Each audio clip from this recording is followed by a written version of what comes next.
What's going on, everybody? It's Dennis again, and today we are talking about MicroG.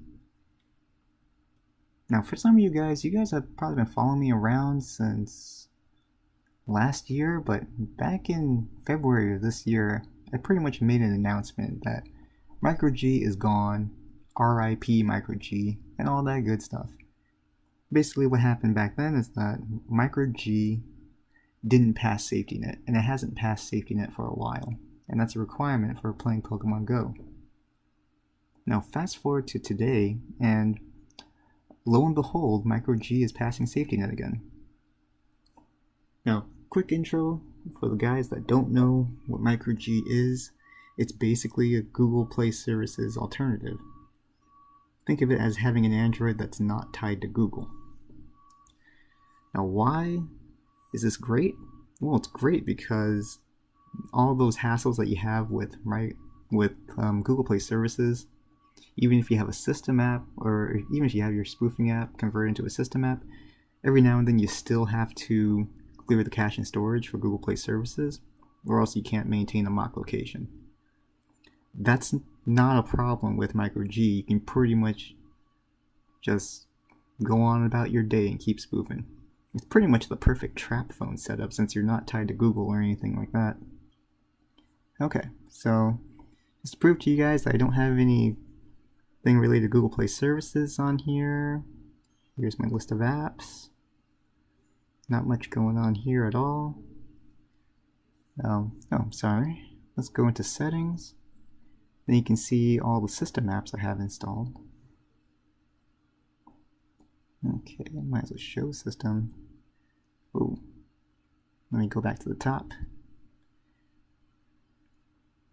just so you guys can see everything that's here.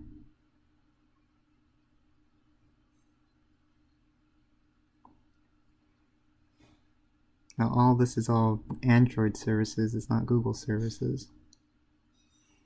Now the Play Store is there just so I can get the apps that I need. It's disabled right now since I don't need it, but I have it there just to get apps. But as you can see, we're in the G's, and Google Play Services is nowhere to be found. There's MicroG services right there, if you guys are curious. Oh, I think I got turned around a bit. Let me just keep scrolling, just so you guys can see what's here.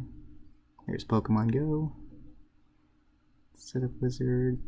Yeah, that's it. I don't really have much of anything on here.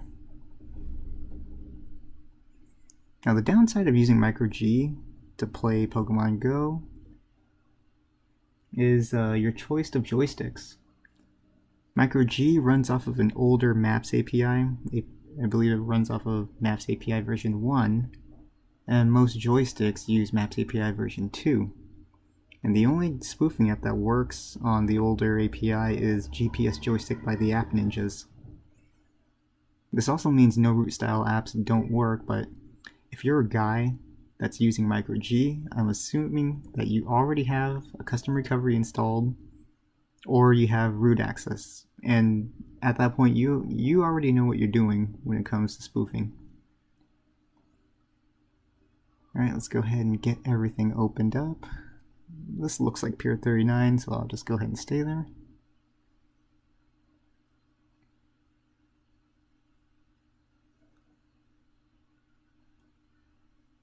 If you end up switching to MicroG, you're going to notice that your battery does last a lot longer. Probably because there's no Google services in the background that's just randomly running.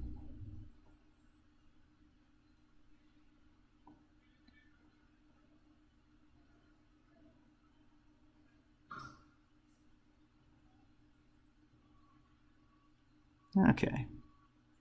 Not too much going on this account. This is just another one of my scouting accounts that I just use to check out new areas. There we go. That's pretty much it. No Google Play Services at all. Still able to log in. Pretty much if you're able to log in, guaranteed you're passing SafetyNet right now. Okay, cool. Yeah, obviously things are working now. I might as well just get out right now. I'm not looking to do much on that account right now anyway. Alright, now I'm not going to tell you guys how to install MicroG on your devices. I think the dev community on XDA, they do a much better job than I can ever do teaching people how to install MicroG. Alright, that wraps it up for today's video. You guys have a good day.